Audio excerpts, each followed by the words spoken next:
अंग्रेजों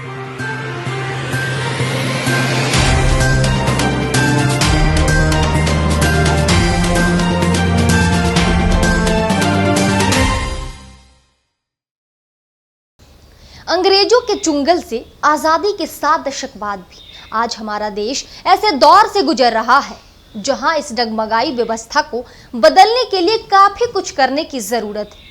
देश को दुनिया के नक्शे पर लाने के लिए हमें आमूल चूल परिवर्तन की जरूरत है। इस जंग खाई व्यवस्था को बदलने की जरूरत है।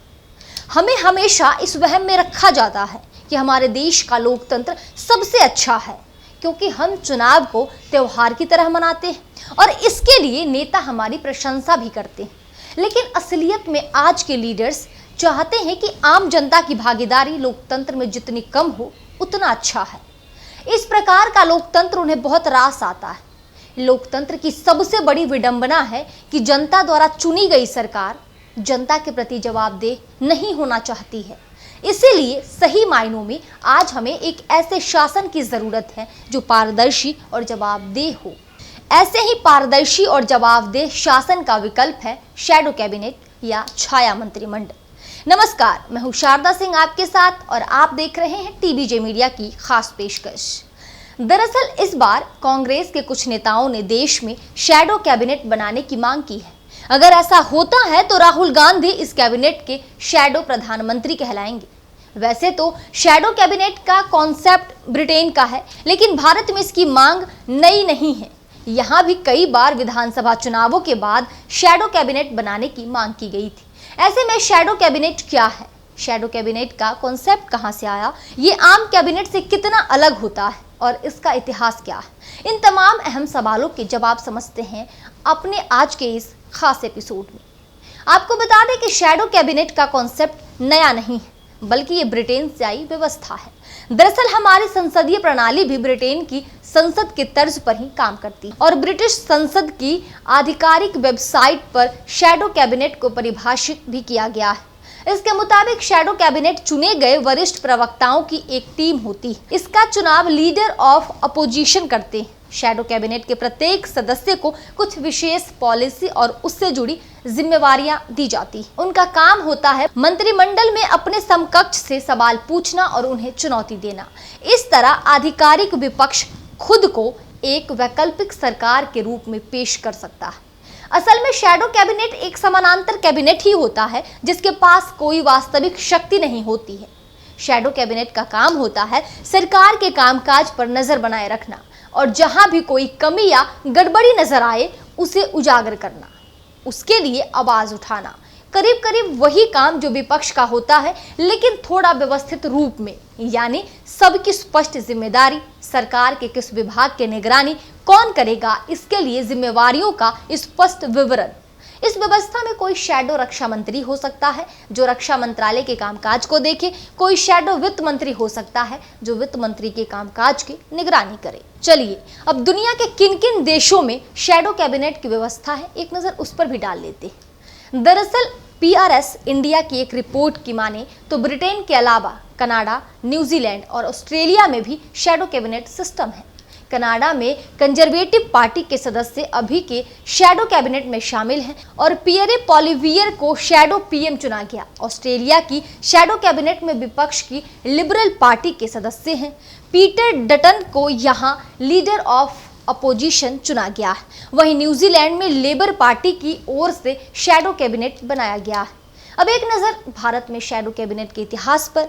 आपको बता दें कि वैसे तो भारत में शैडो कैबिनेट के सफल परीक्षण की कोई बड़ी खबर नहीं मिलती, लेकिन समय समय पर ऐसे प्रयोग होते रहे। मसलन साल 2014 में भाजपा से हारने के बाद कांग्रेस नेता सोनिया गांधी ने भी कुछ ऐसा ही किया था। उन्होंने एक कमेटी बनाई जिसका काम था PM मोदी सरकार के पहले कार्यकाल में प्रमुख मंत्रालयों के फैसलों और नीतियों पर नजर रखना। कांग्रेस अध्यक्ष मल्लिकार्जुन खड़गे तब रेलवे और श्रम संबंधी समिति के अध्यक्ष बनाए गए थे। इसी तरह पूर्व रक्षा मंत्री AK एंटनी रक्षा संबंधी मुद्दों पर नजर रखने वाली समिति के अध्यक्ष बनाए गए थे। लोकसभा के अलावा विधानसभा चुनावों में भी इस तरह के प्रयोग किए गए। दरअसल साल 2014 में ही ऐसा ही प्रयोग मध्य प्रदेश में भी किया गया था। तब राज्य में विपक्ष की भूमिका निभा रही कांग्रेस ने शैडो कैबिनेट का गठन किया था, इसके बारे में ऐसा कहा गया था कि ये कैबिनेट सरकार के कामकाज पर कड़ी निगरानी रखेगी। तब मध्य प्रदेश विधानसभा में विपक्ष के नेता थे सत्यप्रकाश कटारे। उन्होंने ही इस कैबिनेट की घोषणा करते हुए कहा था कि हाल के चुनावों में कांग्रेस की लगातार हार हो रही है, इसीलिए जब उन्हें नेता प्रतिपक्ष बनाया गया तो उन्हें शैडो कैबिनेट का ख्याल आया। तब राज्य के 44 विधायकों को अलग अलग विभागों की जिम्मेवारी दी गई थी।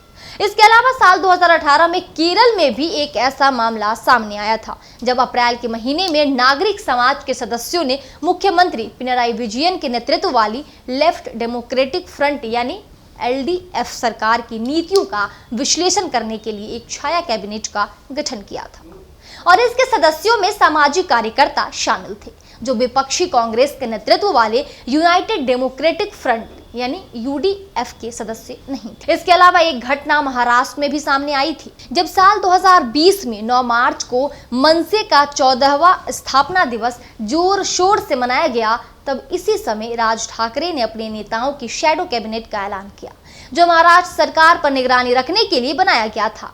राज ठाकरे ने कुल 24 नेताओं को अपनी शैडो कैबिनेट में शामिल किया था।